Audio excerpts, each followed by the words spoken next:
పని చేసే కాడ శ్రమను మర్చిపోయేటందుకు జోర్దార్ పాటలు పాడుతుంటారు పల్లె జనం. పొలం నాట్ల కాడ అమ్మలక్కలు వాడే పాటలైతే అస్సలుగుంటాయోల్లా. ఏమన్నది ఇతరా రాగాలు.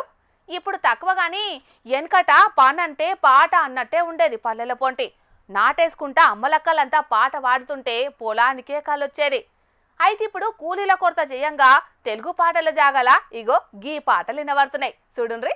హమాలీ పనులకు బీహారోళ్ళు, పొలం నాట్లకు బీహారు మహారాష్ట్రలు. ఉత్తర తెలంగాణలో ఇప్పుడు ఏడ చూసినా గీదే కథ. తెలుగు సినిమాలు పాన్ ఇండియా లెవెల్లో ఆడుడు కాదు, తెలంగాణ వ్యవసాయం కూడా అదే రేంజ్ లో నడుస్తాంది. ఇన్నరు కదా, రోజులు మారినాయల్లా. తెలంగాణలో నడుస్తున్న వరి నాట్లల్లా మరాఠీ జానపదం మారుమోగుతాంది ఇప్పుడు.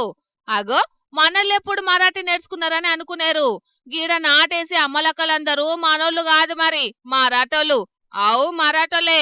తెలంగాణలో పొల్లు పొల్లు వరి ధాన్యం పండిస్తున్నారు కదా, కూలీల కొరత చేయంగా బీహారోళ్లకు మరాఠోళ్లకు చేతి నిండా పని దొరుకుతాంది మన కాడ. అట్లా రాష్ట్రాల బార్డర్లు దాటొచ్చి గుత్త వట్టి నాట్లేస్తున్నారు.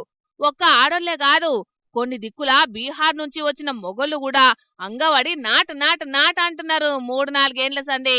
కరీంనగర్ జిల్లా గంగాధర మండలం వెంకటాయపల్లి, కాచిరెడ్డిపల్లి, ఇస్లాంపూర్ ఊర్ల కాడ ముచ్చటగిరి. మహారాష్ట్ర నుంచి కూలీలను పిలిపించి నాట్లేంచుతున్నారట అక్కడి రైతులు. ఒక్కో జట్టుల 18 మంది ఆడోళ్లు, 4 మొగోళ్ళుంటారట. తొలుత ఆడోళ్లు నారు వీక్తారు, అటెంక మొగోళ్ళు నారు వంచితే ఆఖరుకు ఆడోళ్లు నాట్లేస్తారన్నట్టు. గుత్తా 5,000 అట ఎకరానికి. ఇగో ఇన్నుండ్రి కాక చెప్తాండో. మహారాష్ట్ర నుంచి లేబర్లను తీసుకొచ్చినాము. 18 మంది ఆడోళ్ళు, 4 మొగోళ్ళు వరేతలు వేస్తేందుకు. పొద్దుగాల 6కి వస్తారు, సాయంత్రం 6:30 దాకా వదిలేస్తారు. ఇక్కడ కూలీలకు బాగా ఇబ్బంది ఉన్నది. ఒక ఇబ్బంది ఏంటంటే యూరియా కొరత ఉంది బాగా. మనకాడ కూలీల కొరత చేయంగా కడమ రాష్ట్రాల కూలీలతోటి నాట్లు జప్పున అయితే అని రైతులు మస్తు సంబరపడతాండ్రు.